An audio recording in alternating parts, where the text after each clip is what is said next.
আজি SSC GD অসমৰ final cut off কিমান যাব পাৰে আৰু BSF CRPF আদিবোৰ পোষ্টবোৰত কিমানবোৰ কাট অফ যাব আজি মই কাষ্ট ৱাইজ চিৰিয়েল ৱাইজ মই কৈ যাম তোমালোকে জাষ্ট ফাৰ্ষ্টৰ পৰা লাষ্টলৈ চাই থাকা ফাৰ্ষ্ট কথাটো মই কৈ আছো ইউআৰ জেনাৰেল ডিষ্ট্ৰিক্টৰ মাৰ্ক বই মই কৈ যাম এইবোৰ মাৰ্কৰ ভিতৰত যদি তোমাৰ থাকে তেনেহ'লে 100% তুমি ফাইনেল সিলেকশনবোৰ পোৱাৰ চান্স আছে ফাৰ্ষ্ট কথাটো হ'ল ইউআৰ জেনাৰেল ডিষ্ট্ৰিক্টৰ BSFৰ কাট অফ আমাৰ 70 পৰা 72 লৈকে যাব পাৰে আৰু CRPFৰ 71 পৰা 73 লৈকে যাব পাৰে ITBP 74 to 75 লৈকে যাব পাৰে SSB 76 to 78 লৈকে যাব পাৰে আৰু অসম ৰাইফলছ বা আসাম ৰাইফলছৰ কথা ক'বলৈ গ'লে 80 পৰা 83 আৰু CISFৰ 80 পৰা 83 লৈকে যাব পাৰে আমাৰ ইউআৰ জেনাৰেল ডিষ্ট্ৰিক্টৰ কাট অফ এনেই থাকিব আৰু ইউআৰ বৰ্ডাৰ ডিষ্ট্ৰিক্টৰ যদি কথা ক'বলৈ যাওঁ বৰ্ডাৰ ডিষ্ট্ৰিক্টৰ যদি BSFৰ কথা তাত আমি 69 পৰা 71 লৈকে যাব পাৰে আৰু CRPFত 70 পৰা 72 লৈকে যাব পাৰে ITBPত 75 মান যাব থাকে আৰু SSB 76 পৰা 77 লৈকে যোৱাৰ ফুল চান্স আছে আৰু অসম ৰাইফল যদি আছা তেনেহ'লে 79 to 82 ভিতৰত থাকিব আৰু CISFত 80 পৰা 82 লৈকে যোৱাৰ ফুল চান্স আছে আমাৰ ইউআৰ বৰ্ডাৰ ডিষ্ট্ৰিক্টৰ কাট অফ এনে যোৱাৰ ফুল চান্স আছে আৰু ইউআৰ নক্সাল ডিষ্ট্ৰিক্ট তাত যদি BSFত তোমাৰ 72 পৰা 74 ভিতৰত মাৰ্ক আছে 100% BSFত পাই যাবা CRPFত 73 পৰা 75 ভিতৰত মাৰ্ক লাগিব আৰু ITBPত মিনিমাম 76 পৰা 78 লাগিব আৰু SSBত তোমাৰ 77 পৰা 78 মাৰ্ক লাগিব আৰু অসম ৰাইফলছত তোমাৰ 82 পৰা 85 ভিতৰত মাৰ্ক থাকিব লাগিব আৰু যদি CISFত আছা 82 পৰা 84 মাৰ্ক যদি তোমাৰ থাকে তেনেহ'লে 100% তুমি ইউআৰ নক্সাল ডিষ্ট্ৰিক্টত সিলেকশন হ'ব পাৰিবা আৰু এতিয়া আমি চাবলৈ যাওঁ EWS ইউআৰৰ কথা ক'বলৈ যাওঁ যদি আমাৰ ইউআৰ BSFত আমাৰ 64 পৰা 66 লৈকে যোৱাৰ চান্স আছে CRPFতো তেনেকুৱাই যাব 64 পৰা 66 লৈকে যাব পাৰে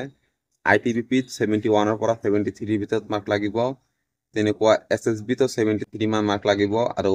আসাম ৰাইফলছত 78 পৰা 80 মান মাৰ্ক পালে হৈ যাব আৰু CISFত 78 পৰা 89 মান 78 পৰা 80 মান থাকিলে হৈ যাব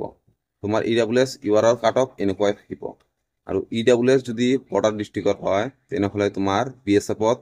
93 পৰা 95 লৈকে যোৱাৰ চান্স আছে CRPFতো তেনেকুৱাই যাব 93 পৰা 95 ITBPত 95 to 96 যাব SSBত 95 to 96 যাব আসাম ৰাইফলছত তোমাৰ 100 পৰা 102 লৈকে যোৱাৰ চান্স আছে আৰু CISFত 100 পৰা 102 লৈকে যোৱাৰ ফুল চান্স আছে আমাৰ EWS বৰ্ডাৰ ডিষ্ট্ৰিক্টৰ তেনেকুৱাই যাব আৰু EWS নক্সাল ডিষ্ট্ৰিক্ট যদি হোৱা তেনেহ'লে তোমাৰ 64 to 66 লৈকে যাব আৰু CRPFত 65 মান যাব চাগে ITBPত 70 পৰা 72 লৈকে যোৱাৰ চান্স আছে SSBত 74 মান যাব আসাম ৰাইফলছত মিনিমাম 77 79 লৈকে যাব পাৰে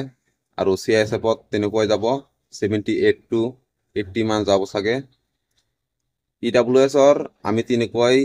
যদি তোমাৰ এনেকুৱা মাৰ্ক আছে তেনেহ'লে 100% তুমি নিশ্চিন্ত থাকিব পাৰা তোমাৰ যিকোনো এটা পোষ্ট পাই যাবা এতিয়া হ'ল আমাৰ OBC ইউআৰ ডিষ্ট্ৰিক্টৰ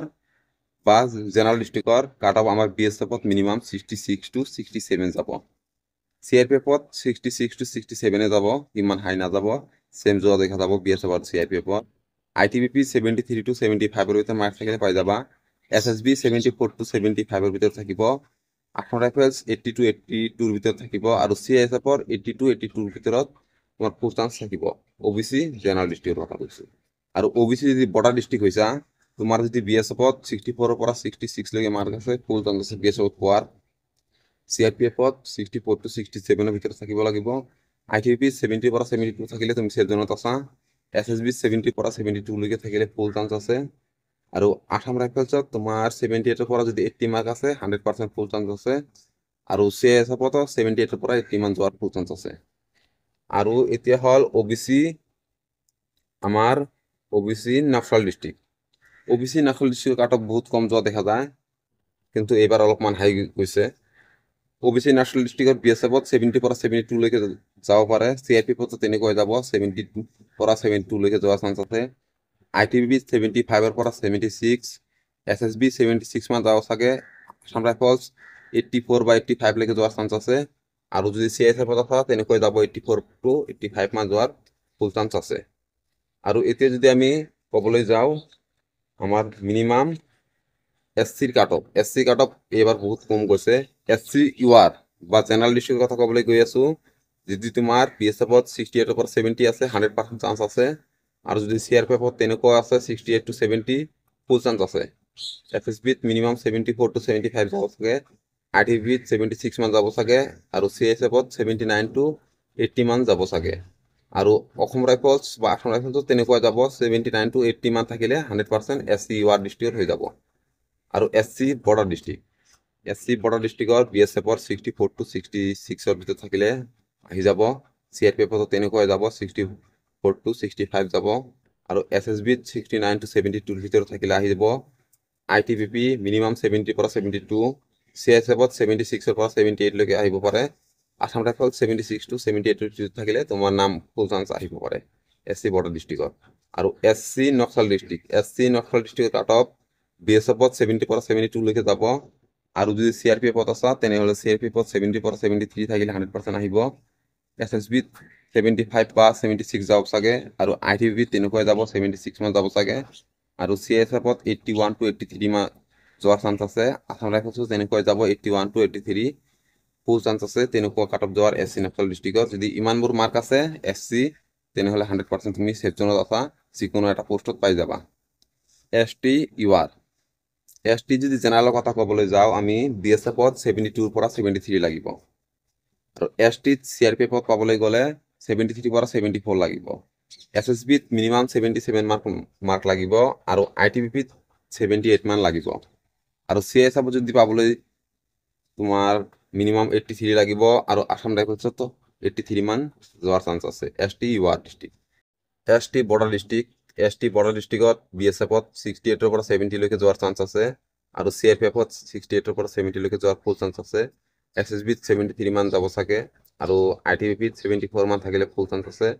আৰু CISFত 84 মান যোৱাৰ চান্স আছে, আৰু আসাম ৰাইফলছত 83 মান থাকিলে 100% অহাৰ চান্স আছে। এতিয়া হ'ল ST নক্সাল ডিষ্ট্ৰিক্টৰ যদি BSFত তোমাৰ আছে 68 to 70 মান থাকিলে তোমাৰ থকাৰ চান্স আছে, আৰু CRPFত তেনেকুৱাই যাব 68 to 70 ভিতৰত যাব। SSBত 76 মান যাব চাগে, ITBত 78 মান যাব চাগে, আৰু CISFত 82 মান যাব চাগে, আৰু আসাম ৰাইফলছত তেনেকুৱাই যাব 82 মান থাকিলে 100% নাম আহিব। মই যিটো এক্সপেক্টেড মানে কাট অফ মাৰ্কছবিলাক কৈ আছো, এইবিলাক মাৰ্কছ যদি তোমাৰ আছে তেনেহ'লে 100% এনেকুৱা পোষ্টেই মানে তোমাৰ পোৱাৰ ফুল চান্স আছে। তোমালোকে সিমান টেনশ্যন নকৰিবা, তোমালোকৰ যদি